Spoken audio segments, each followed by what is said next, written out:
Alors que d'autres étudiants profitent d'une excursion académique à Kampala, 46 étudiants des filières de développement rural et communautaire de l'UAC ont posé leurs valises à Mutwanga, un village blotti au pied du majestueux mont Rwenzori, depuis samedi après-midi. À peine installés, ces futurs acteurs du développement se sont immédiatement plongés dans le vif du sujet. La nuit tombée n'a en rien freiné la détermination de la délégation. Dès 22 h, les encadreurs ont réuni les étudiants pour détailler le programme de ce séjour.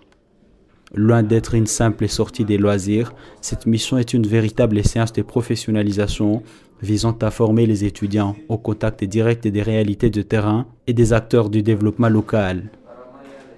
Ce séjour est articulé autour de plusieurs objectifs clés, notamment le diagnostic du milieu. Les étudiants apprendront à analyser les problèmes et les besoins des communautés, à identifier leurs forces, faiblesses, opportunités et menaces. Amener les étudiants à affronter les réalités du terrain et surmonter les difficultés y afférentes. Rendre les étudiants capables de faire un diagnostic du milieu. C'est analyser les problèmes du milieu et analyser les besoins des habitants de ce milieu. Susciter dans les chefs des étudiants le courage de se saisir des opportunités rencontrées dans les milieux pour un entrepreneuriat responsable. Lors de cette première soirée de travail, plusieurs qualités fondamentales pour un bon technicien de développement durable ont été rappelées aux étudiants. C'est par exemple la sociabilité, cette facilité de la communication et d'échange avec les membres de la communauté. La première qualité, nous avons l'amour des hommes.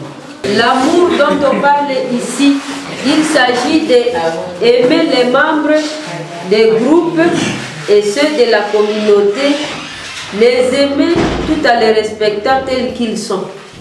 On dit qu'il n'est pas conseillé à un agent de développement communautaire de se décourager ou de rester indifférent en cas de la première résistance. La sociabilité. C'est une facilité dans la communication avec les membres de la communauté. Quatrième, la simplicité.